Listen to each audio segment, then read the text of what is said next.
Ya, shalom Bapak Ibu yang dikasihi Tuhan. Shalom. Ya, selamat malam Bapak Ibu yang hadir di dalam Zoom meeting malam hari ini. Dan juga teman-teman yang sedang mengikutinya lewat live streaming melalui Facebook atau melalui YouTube. Selamat malam. Jumpa lagi bersama saya Stefanus Liwijaya di dalam renungan-renungan arti kehadiran Tuhan. Nah Bapak Ibu, ini adalah satu kasih karunia yang masih Tuhan berikan buat saya untuk boleh menyampaikan kebenaran daripada firman Tuhan buat Bapak Ibu, saudara semuanya. Dan biarlah kiranya segala kebaikan Tuhan, kemurahan Tuhan, penyertaan Tuhan, itu selalu melingkupi kehidupan Bapak Ibu dari sekarang sampai selama-lamanya. Nah Bapak Ibu,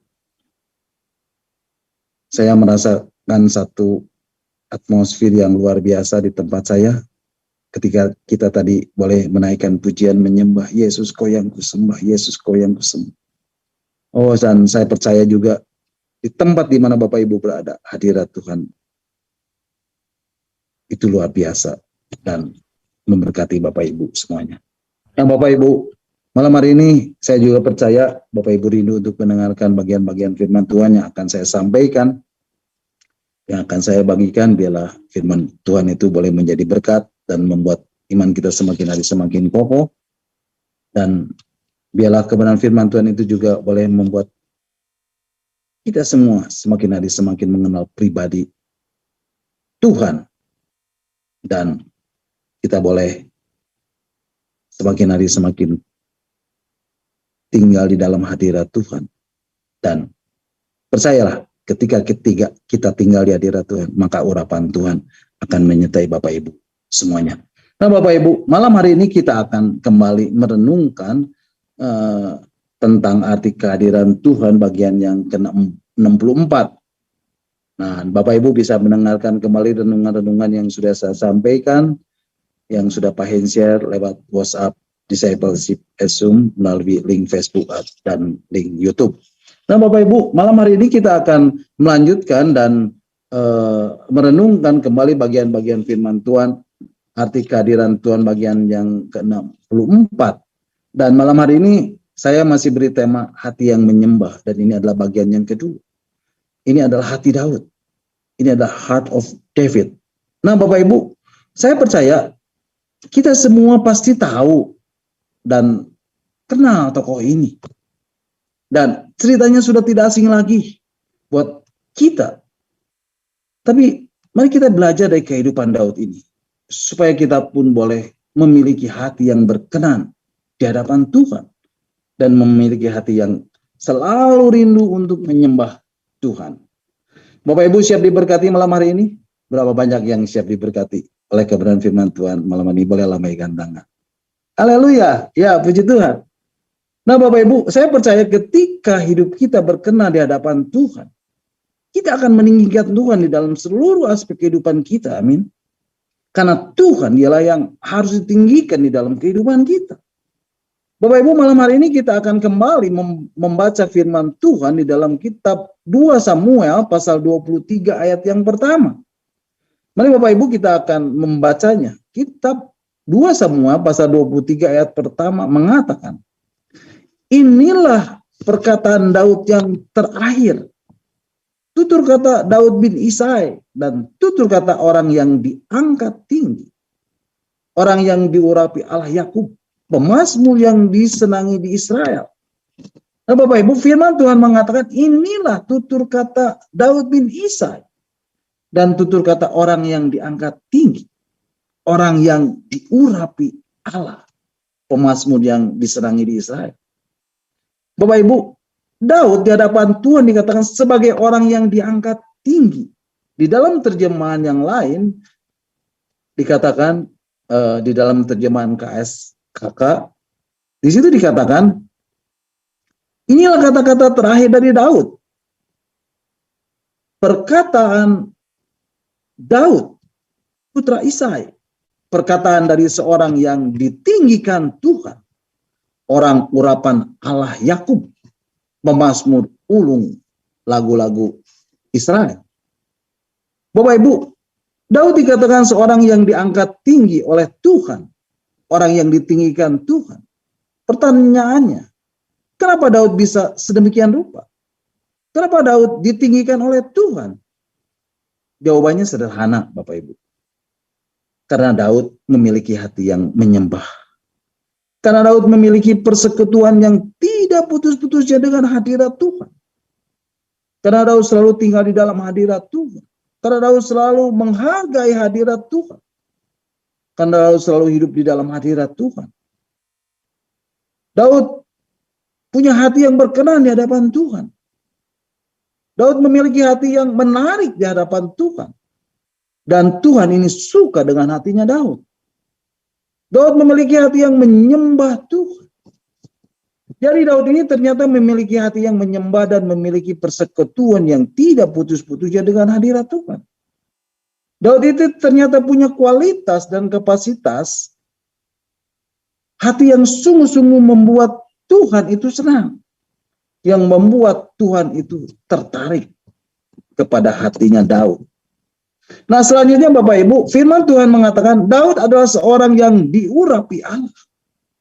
Nah Bapak Ibu, sebelum saya berbicara tentang urapan Allah, urapan Tuhan, saya mau ingatkan bahwa yang lebih penting dari itu, yang menjadi landasan atau fondasi adalah Bapak Ibu harus punya persekutuan yang tidak putus-putusnya dengan hadirat Tuhan. Dan tinggal di dalam hadiratnya, menghargai hadiratnya, hidup di dalam hadiratnya. Dan supaya Bapak Ibu tidak bingung, saya mau jelasin sedikit bahwa urapan itu hanya keluar dari hadirat Tuhan. Bapak Ibu, setelah Daud diurapi untuk menjadi raja atas Israel, apakah Daud sekonyong-konyong langsung menjadi raja? Tidak Bapak Ibu, Daud mengalami proses. Dan Daud setelah menerima urapan dari Nabi Samuel, setelah Daud diurapi oleh Nabi Samuel untuk menjadi raja Israel, dia masih tetap mengalahkan kambing domba ayahnya. Sampai satu saat Daud dipanggil ke istana Saul. Karena Saul sering dihinggapi oleh roh jahat yang daripada Tuhan. Karena roh Tuhan telah undur daripada Saul. Dan harus ada orang yang memainkan kecapi. Sehingga roh jahat itu undur daripadanya. Dan Daud pergi ke istana untuk bermain kecapi. Dan pulang kembali ke rumahnya untuk mengembalakan kambing domba ayah. Dan hal itu terus berlangsung dalam hidup. Sampai satu saat Daud disuruh ayahnya pergi untuk melihat keadaan ketiga kakaknya yang sedang ada di barisan perang melawan pasukan orang Filistin. Dan Daud mendengar cemoohan dari Goliat, orang Filistin yang dari Gad itu, yang telah mencemooh barisan daripada Allah yang hidup. Sehingga Daud berkata, mari Bapak Ibu kita akan membacanya di dalam kitab 1 Samuel pasal 17 ayat 26.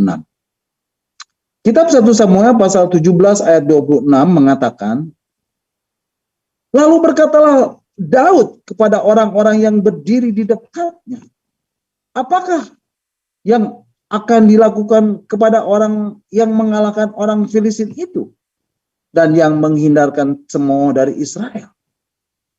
Siapakah orang Filistin yang tidak bersunat itu sampai ia berani mencemooh barisan daripada Allah yang hidup? Nah Bapak Ibu, kenapa Daud bisa menumbangkan Goliat? Bapak Ibu perhatikan.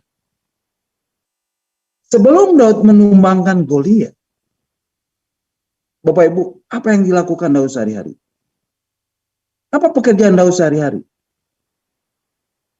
Bapak Ibu, ketika Daud mengembalakan kambing domba ayahnya, Daud selalu bawa kecapi Bapak Ibu. Dan di hari-harinya itu Daud menyembah Tuhan. Daud selalu menaikkan pujian dan penyembahan kepada Tuhan. Daud selalu berada di hadirat Tuhan. Daud memiliki hubungan yang intim di dalam hadirat Tuhan. Daud selalu menghargai hadirat Tuhan. Dan selalu tinggal di dalam hadirat Tuhan. Di hari-harinya Daud menghabiskan waktunya untuk memuji dan menyembah Tuhan sambil menggembalakan kambing domba ayahnya. Hatinya selalu melekat kepada Tuhan. Hatinya selalu berkenan di hadapan Tuhan. Hatinya selalu menarik di hadapan Tuhan. Dan Daud memiliki hati yang selalu menyembah. Hingga akhirnya lahirlah begitu banyak mazmur yang dicatat di dalam Alkitab, Bapak Ibu. Bapak Ibu, mungkin Bapak Ibu nggak pandai main musik, nggak pandai main gitar, nggak pandai menyanyi, nggak apa-apa Bapak Ibu. Tapi ada hati yang rindu untuk menyembah Tuhan. Ada kerinduan untuk suka masuk di dalam hadirat Tuhan. Sehingga Bapak Ibu perhatikan, waktu Tuhan membutuhkan Daud, setiap saat, setiap waktu, mudah sekali Daud menerima urapan Tuhan. Pada saat ada tantangan, pada saat ada rintangan, saat Daud ada di sana, Tuhan langsung kirim urapannya dan tumbangkan Goliat. Wow, luar biasa Bapak Ibu. Bapak Ibu, jangan pandang ke mukjizat, tetapi milikilah dahulu keyakinan dan persekutuan yang tidak putus-putusnya di hadirat Tuhan. Jangan langsung ke urapan, tetapi hiduplah di dalam hadirat Tuhan terlebih dahulu. Cari wajahnya, masuk dan nikmatilah kehadirannya di dalam kehidupan Bapak Ibu. Masuklah dan nikmatilah hadirat Tuhan. Masuklah dan nikmatilah hadirnya Tuhan di dalam hidup ini. Sehingga suatu hari, ketika Bapak Ibu mendapat urapan dari Tuhan, Bapak Ibu siap untuk melakukan apapun yang Tuhan kehendaki. Amin Bapak Ibu. Mungkin itu urapan untuk kesembuhan. Mungkin itu urapan untuk bernubuat. Mungkin itu urapan untuk mengajar. Mungkin itu urapan untuk menasehati. Mungkin itu urapan untuk menegur dan menyatakan kesalahan. Dan saya percaya, setiap perkataan yang diucapkan Bapak Ibu akan jauh lebih memberkati banyak orang. Amin Bapak Ibu. Jadi Bapak Ibu, fondasi untuk mendapatkan urapan Tuhan adalah berada di dalam hadirat Tuhan. Tidak mungkin Bapak Ibu mendapat urapan kalau Bapak Ibu tidak ada di dalam hadirat Tuhan. Nah Bapak Ibu, mari kita lanjutkan kisah Daud ini. Dan kita akan membacanya di dalam kitab 1 Samuel pasal 17 ayat 32 dan 33. Kitab 1 Samuel pasal 17 ayat 32 dan 33 mengatakan, berkatalah Daud kepada Saul, janganlah seorang menjadi tawar hati, karena dia, hambamu ini akan pergi melawan orang Filistin itu. Tetapi Saul berkata kepada Daud, tidak mungkin kau dapat menghadapi orang Filistin itu untuk melawan dia, sebab engkau masih muda. Sedang dia sejak dari masa mudanya telah menjadi prajurit. Bapak Ibu, perhatikan apa yang dikatakan Saul. Tidak mungkin kau dapat menghadapi orang Filistin itu untuk melawan dia, sebab engkau masih muda. Sedang dia sejak dari masa mudanya telah menjadi prajurit. Bapak Ibu, Saul meragukan apa yang dikatakan Daud. Janganlah seseorang menjadi tawar hati karena dia. Bapak Ibu, inilah perkataan dari seorang yang dipenuhi urapan Tuhan. Hambamu ini akan pergi melawan orang Filistin itu. Bapak Ibu, apa yang dilihat Daud itu benar. Karena Saul melihat dari sudut pandang manusia. Karena Daud dilahirkan pada saat Saul sudah menjadi raja dan sudah memerintah sekitar 10 tahun. Bapak Ibu bisa membayangkan, setelah Saul memerintah Israel dan menjadi raja sekitar 10 tahun, barulah Daud lahir. Tetapi Bapak Ibu, Daud ini adalah orang pilihan Tuhan. Mari Bapak Ibu kita akan melihat latar belakangnya. Dan kita akan membacanya di dalam kitab 1 Samuel pasal 13 ayat 12 sampai ke 14. Bapak Ibu, ini adalah kisah ketidaktaatan Saul ketika orang Filistin menyerang. Kitab 1 Samuel pasal 13 ayat 12 dan sampai 14 mengatakan, Maka pikirku, sebentar lagi orang Filistin akan menyerang aku di Gilgal. Padahal aku belum memohon belas kasihan Tuhan. Sebab itu aku memberanikan diri, lalu mempersembahkan korban bakaran. Ayat 13, kata Samuel kepada Saul, perbuatanmu itu bodoh. Engkau tidak mengikuti perintah Tuhan Allahmu yang diperintahkannya kepadamu. Sebab sedianya Tuhan mengukuhkan kerajaanmu atas orang Israel untuk selama-lamanya. Ayat 14, tetapi sekarang kerajaanmu tidak akan tetap. Tuhan telah memilih seorang yang berkenan di hatinya. Dan Tuhan telah menunjuk dia menjadi raja atas umatnya.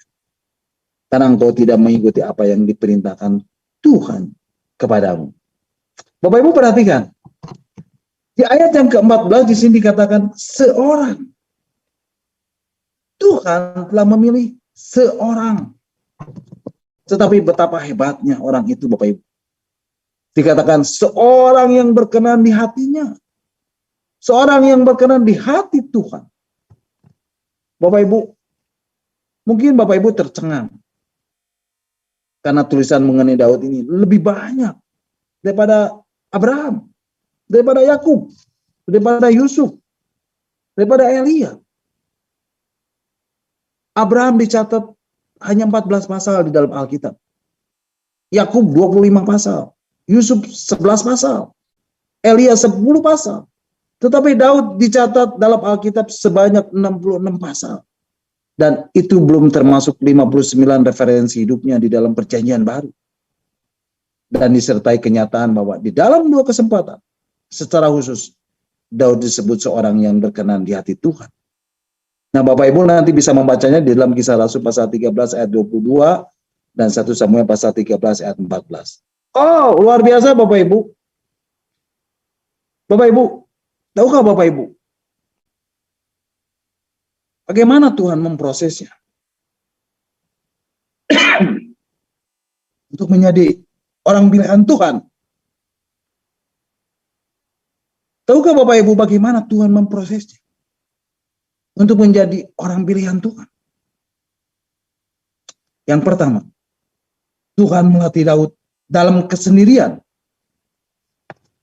Bapak Ibu, alam terbuka adalah tempat di mana Daud dibentuk dan diproses. Ya, di Bethlehemlah tempatnya. Betlehem letaknya 6 mil di bagian selatan Yerusalem. Dan di sisi jalan utama menuju Hebron. Di sekeliling Betlehem terdapat tanah lapang yang luas tanpa pemandangan yang indah. Dan semuanya tampak kering dan liar.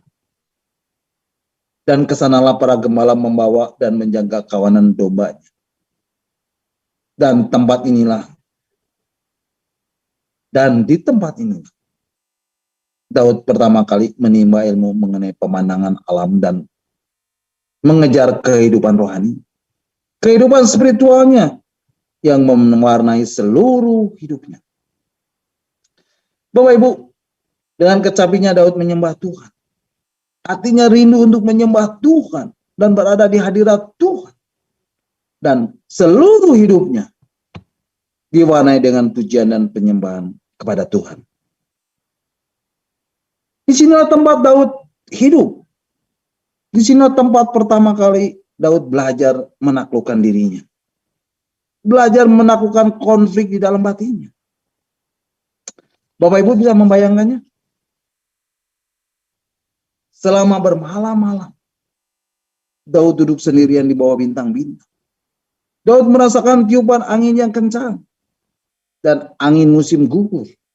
Dan hujan yang dingin pada musim salju. Daud belajar menahan sinar matahari yang membakar pada musim panas.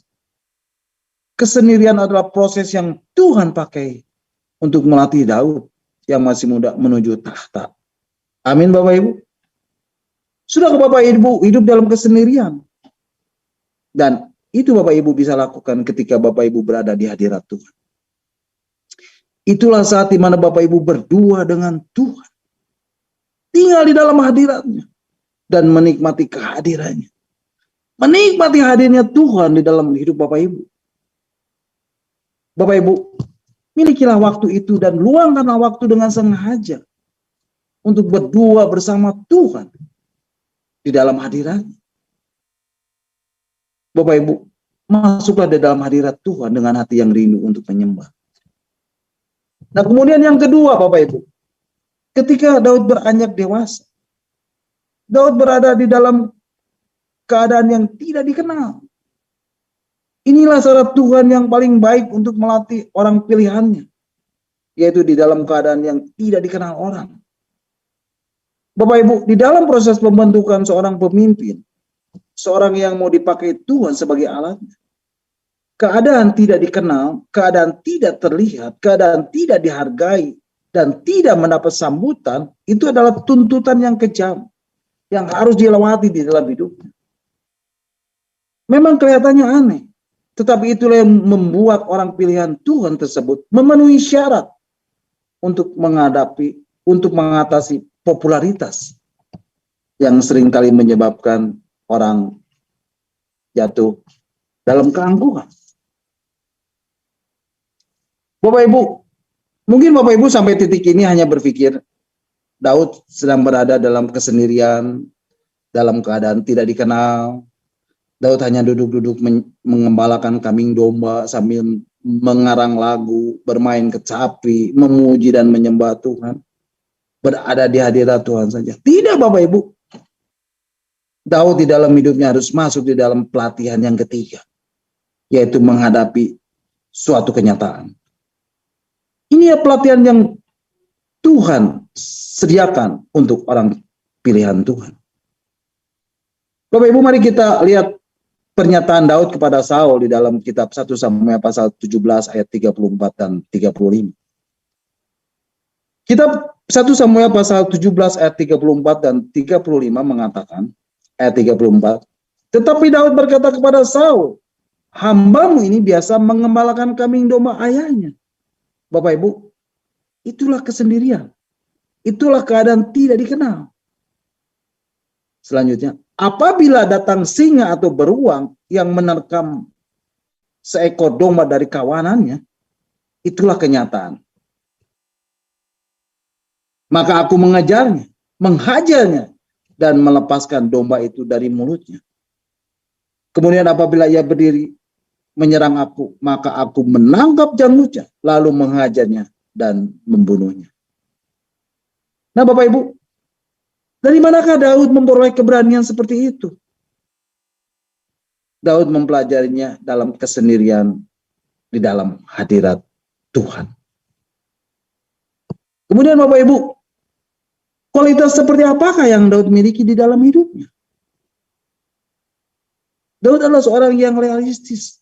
Daud adalah seorang yang tetap bertanggung jawab ketika tidak ada orang di sekitarnya yang melihatnya.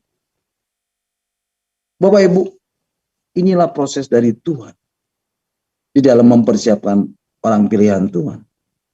Sehingga ketika Tuhan memerlukannya, Bapak Ibu perhatikan, waktu Tuhan membutuhkan Daud, setiap saat, setiap waktu, mudah sekali Daud untuk menerima urapan Tuhan. Pada saat ada tantangan, pada saat ada rintangan, ketika Daud ada di sana, Tuhan langsung kirim urapannya dan tumbangkan Goliat. Amin Bapak Ibu. Nah Bapak Ibu, sampai di sini dulu renungan kita malam hari ini, dan saya percaya setiap firman Tuhan, setiap kebenaran ini akan mengubah hidup Bapak Ibu, saudara dan saya. Dia adalah firman yang hidup. Dia adalah firman yang kuat. Dia adalah firman yang tajam, yang menembus setiap dimensi apapun juga. Walaupun, sekalipun, bagaimanapun, hidup Bapak Ibu, saudara dan saya. Percayalah, ketika Bapak Ibu, saudara dan saya mencari kerajaan Allah dan kebenarannya, maka semuanya akan ditambahkan kepadamu. Amin. God bless you all. Nah silakan Bapak Ibu, kalau ada yang mau menambahkan atau ada yang bertanya, nanti Pak Hens yang akan menjawabnya. Amin, terpujilah Tuhan.